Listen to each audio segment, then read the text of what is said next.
real friendship can compel someone to do for his friend.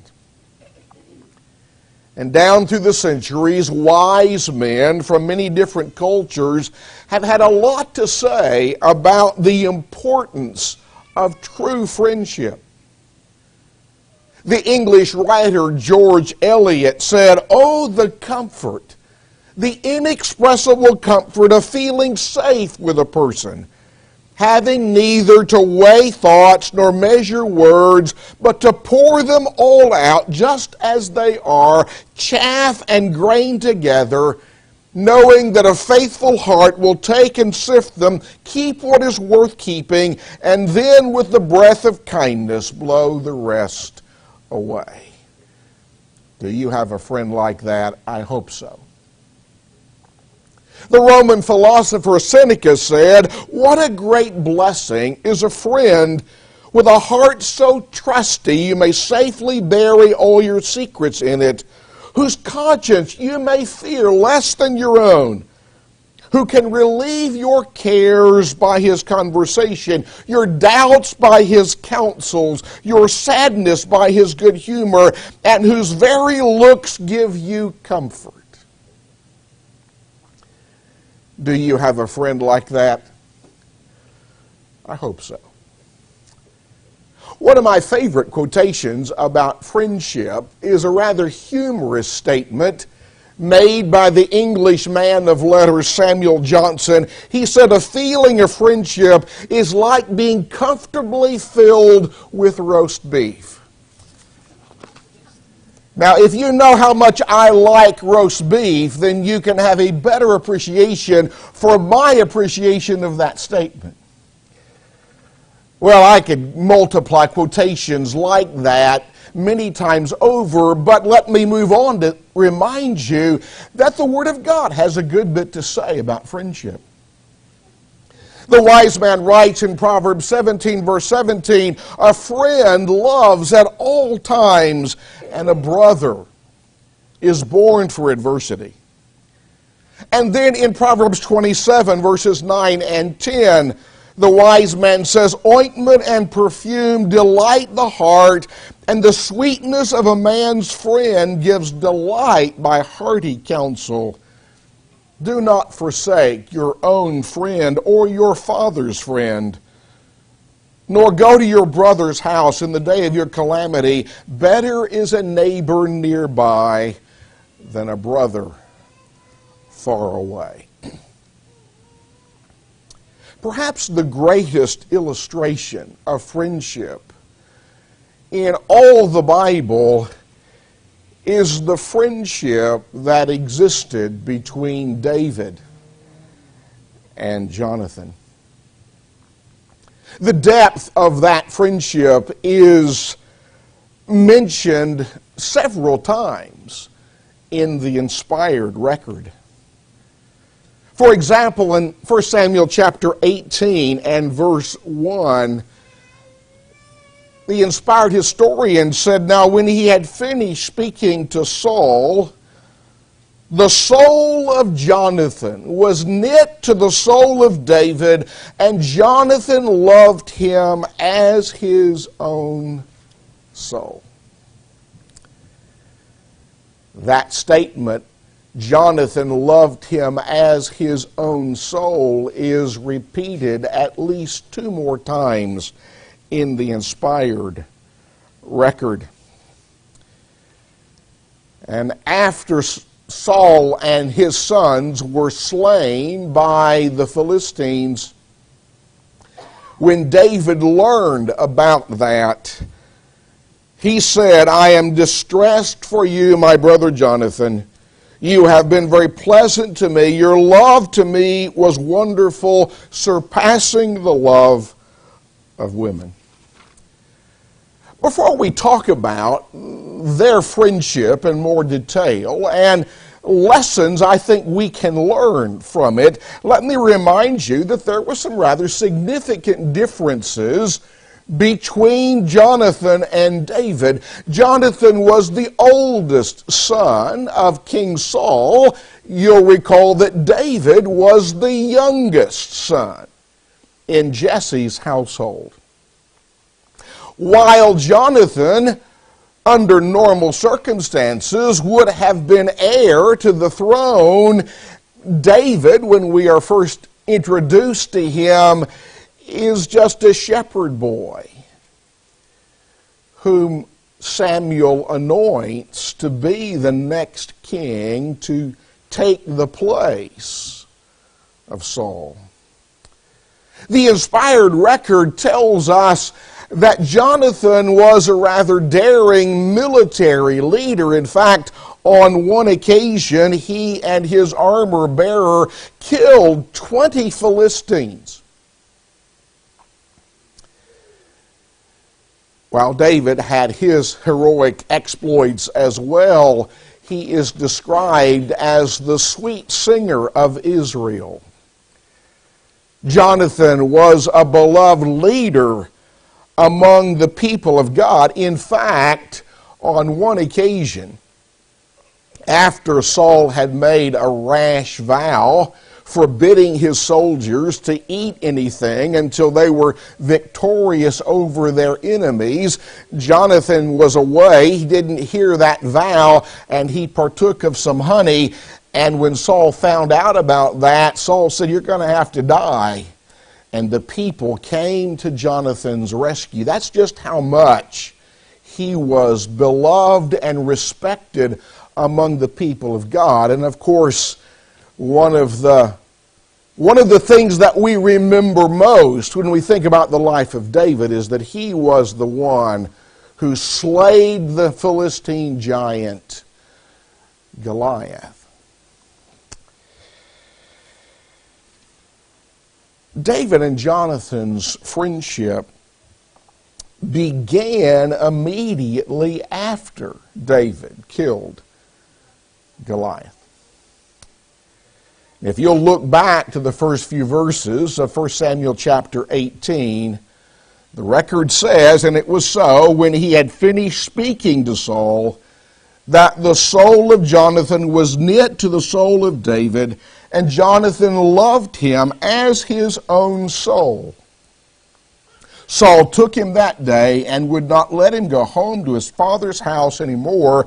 Then Jonathan and David made a covenant because he loved him as his own soul. And Jonathan took off the robe that was on him and gave it to David with his armor, even to his sword and his bow and his belt." Well, we can't take the time to read the story of David and Jonathan's friendship. It occupies at least 5 chapters, and perhaps more, in 1 Samuel. So let me remind you, and I trust that you are at least somewhat familiar with this story, that in the process of time, King Saul became envious of David because the people praised him more than their king because of his victories over the Philistines. And Saul was incensed by that, and he tried to kill David with his spear. And then later, having promised to give the slayer of the Philistine giant one of his daughters to marry, King Saul required the foreskins of 100 Philistines as a dowry for his daughter's hand in marriage. And then in the 19th chapter of 1 Samuel, after Saul had commanded his servants to kill David, Jonathan warned David. And then he interceded on David's behalf. And at that period, David and Saul were reconciled to one another. But if you're familiar with that story, you know that that didn't last. And again, Saul tried to kill David with his spear. And when that failed, he sent messengers to kill David. And we can read that story in 1 Samuel chapter 19, verses 11 and following. And then in chapter 20, David and Jonathan meet. The feast of the new moon was at hand, and David was fearful to sit at the table of the king, and basically told Jonathan to tell his father if he inquired about David's absence that David had gone to Bethlehem. And it was at that time that Saul revealed his intentions to kill David. And then later in this chapter, 1 Samuel 20, verses 35 and following, Jonathan has arranged a pre-arranged signal to inform David whether or not it was safe to come back to sit at the table of the king or whether he needed to flee. Jonathan told David that he would go out in the field with a young boy and he would practice shooting arrows, and if he shot the arrow on this side of the lad, then that would be an indication. David is, by the way, hiding in the bushes over here. That would be an indication that it would be safe for David to come in. If he shot the arrow beyond the lad, then David would know that he needed to flee. And of course, that's exactly what Jonathan did. And so David becomes a fugitive. And Saul chases him all over the land, trying to rid himself of the one that he viewed as his nemesis. Later, during that time in David's life when he was a fugitive, Jonathan comes to encourage David. And we can read that part of the story in 1 Samuel chapter 23, verses 14 and following. It's interesting to me that the text tells us that Jonathan came and he strengthened David's hand in God. This is the last time, as far as we know, that Jonathan was with David. And later, as I've already mentioned, Jonathan was killed in battle, and when David learned of his death, he laments that death in what has been called the Song of the Bow. Well, I think there's several important lessons that we can learn from this story. And the first thing that I want to mention is that we learn from their friendship that true friendship can span age differences. Now, I'm not saying that Jonathan was an old man when he and David first met, but apparently he was somewhat older than David. He is already depicted in the historical record as a military leader. David's just a young boy taking care of his father's sheep. And he serves as Saul's armor bearer. He is too young to go out to battle with Saul's soldiers, unlike his three older brothers. When he volunteers to go out against Goliath, I suspect you remember that King Saul didn't think that he was old enough to do that. After all, Goliath was this experienced champion among the Philistines. David was just a lad. So what I'm saying is that while neither Jonathan nor David were old by any means, it is certain that Jonathan was somewhat older than David. But whatever their age differences might have been, the point that I'm emphasizing is that that did not prevent them from becoming lifelong friends. There's an important lesson for us to learn here. We must not think that only those within our own age group can become our closest friends. In my opinion, young people often make that mistake, but it is also a mistake that older people can make. If we assume that only those who are more or less our own age can really become close friends, we're making a mistake that can cheat us out of some of those enriching friendships we might ever have. Luke and Shannon Douthit didn't make that mistake when they worshiped with the Brookmead Church in Johnson City, Tennessee, while Luke was in medical school there. You see, we had a lunch bunch in Johnson City, like we have a lunch bunch here. And most of the folks who would go out to eat together on Sunday after services were old enough to be Luke and Shannon's parents, but Luke and Shannon were a part of that lunch bunch. They are a remarkable couple because while they were there, they got along wonderfully with the older folks and with the younger folks. They didn't allow age difference to keep them from establishing important friendships. Kathy and I love Luke and Shannon, and they love us. And we were in their home, I think, the last time in 2019 while on our way to or from a gospel meeting in Texas. I don't even remember the details now. And we saw them last when we went to Johnson City in 2021 to attend a celebration of life gathering when our beloved friend Barbara Koenig passed away.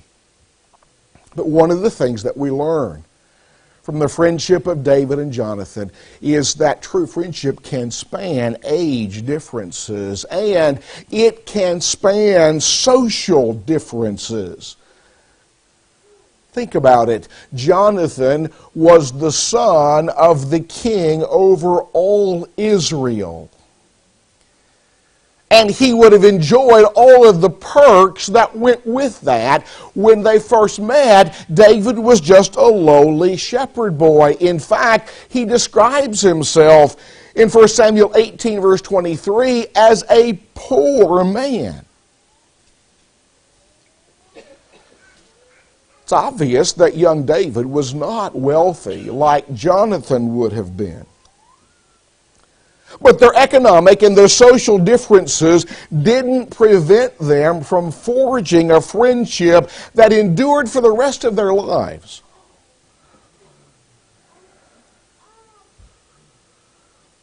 Luke and Shannon now live in Memphis, Tennessee. While he was in medical school, Luke was torn between whether following the path that would lead to him being a surgeon or something else.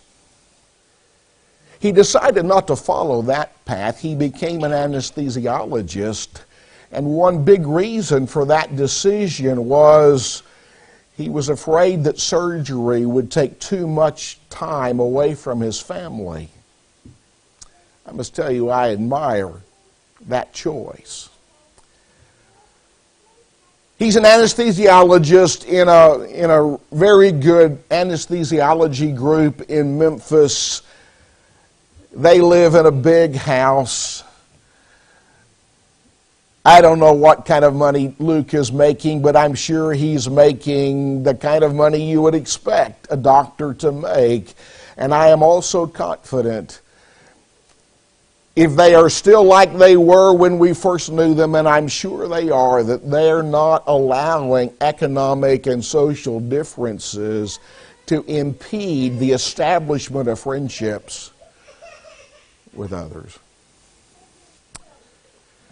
May I remind you that their friendship also illustrates the fact that true friendship can exist in spite of family animosity and opposition. I've already mentioned that King Saul viewed David as a threat to the throne, as his enemy, and he took every means at his disposal to eliminate that threat. I want you to notice something that we're told in 1 Samuel chapter 20. We'll begin reading in verse 30. Then Saul's anger was aroused against Jonathan, and he said to him, "You son of a perverse, rebellious woman, do I not know that you have chosen the son of Jesse to your own shame and to the shame of your mother's nakedness? For as long as the son of Jesse lives on the earth, you shall not be established, nor your kingdom. Now therefore send and bring him to me, for he shall surely die." And the next verse says, "And Jonathan answered Saul his father and said to him, Why should he be killed? What has he done?" And then the next verse says, "Then Saul cast a spear at him to kill his own son."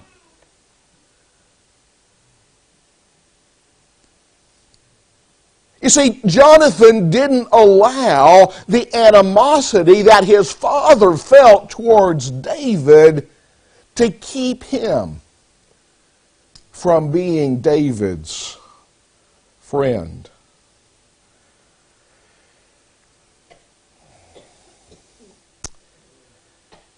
Even though Jonathan knew that David would eventually have the prominence that he might have expected to have,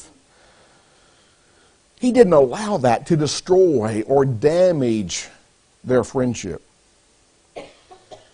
Now, I'm sure that much of that was the case because Jonathan had accepted God's will in the matter. He knew that it was God's will that David would be the next king over Israel. But this part of the story illustrates just how strong and how unselfish true friendship can be. And then it illustrates the fact that true friendship can survive changing fortunes.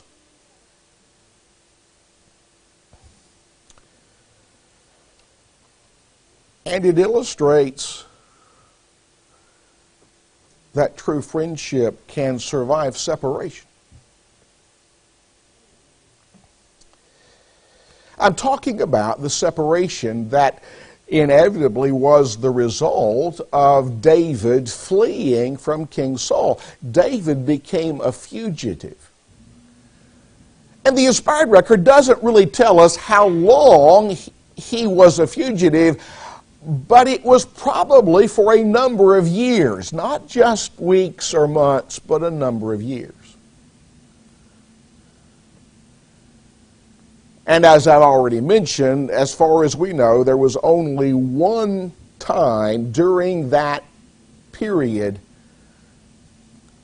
when David and Jonathan were together, and that's the time, as I've already mentioned, when Jonathan came to strengthen David's hand in God. Their friendship survived their separation from one another. Do you have friends like that? Kathy and I do. We have friends that we don't see very often at all, and yet when we see them again, we pick up as if it were just yesterday. That's the kind of friendship that David and Jonathan had.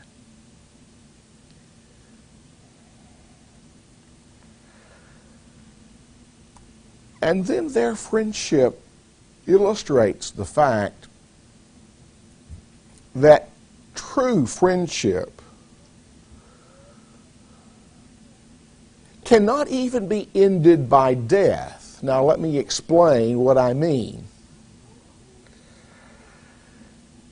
Let me remind you that Jonathan made a covenant with David.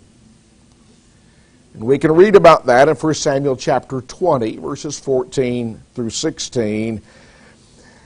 And in that covenant, David swore that he would not cut off his kindness to Jonathan's house.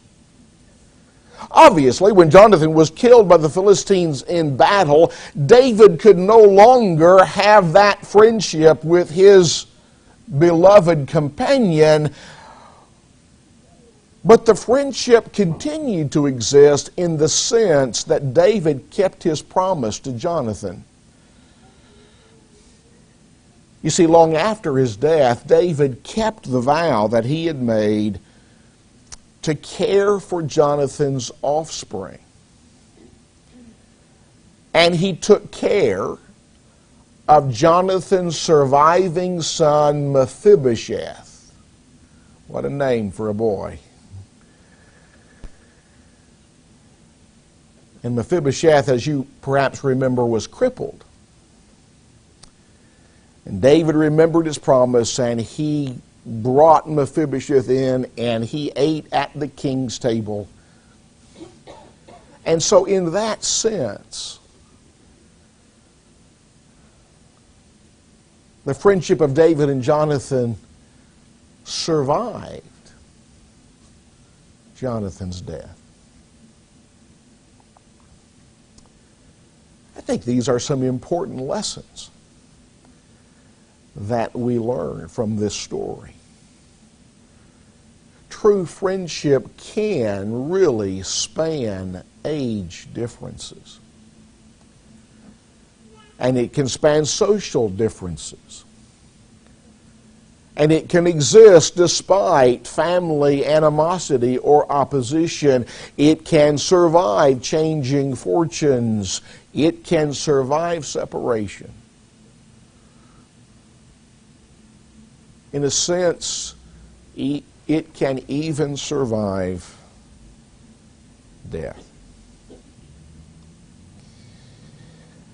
I hope you have at least one friendship like that in your life, if not more than one. But even more than that, I hope that you are that kind of a friend.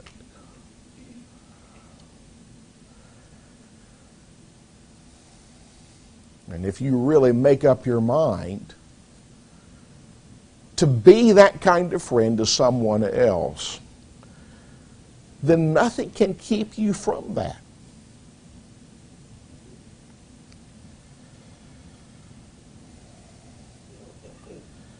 Let me close by reminding you that the Scriptures use the picture of true and lasting friendship to describe the kind of relationship that we can have with Christ. His enemies described him as a friend of sinners. They meant that as an insult. But it's one of the most endearing descriptions of Jesus that we can read about in the Word of God, a description that has endured down through the centuries. May I remind you that in John chapter 15 and verse 13, Jesus said, "Greater love has no one than this, than to lay down one's life for his friends." That's what Jesus did for me. And that's what Jesus did for you. Remember the hymn that we sing, "I'll be a friend to Jesus"? Well, we certainly need to be his friend, because he has been the greatest friend that we could ever have. Thank you.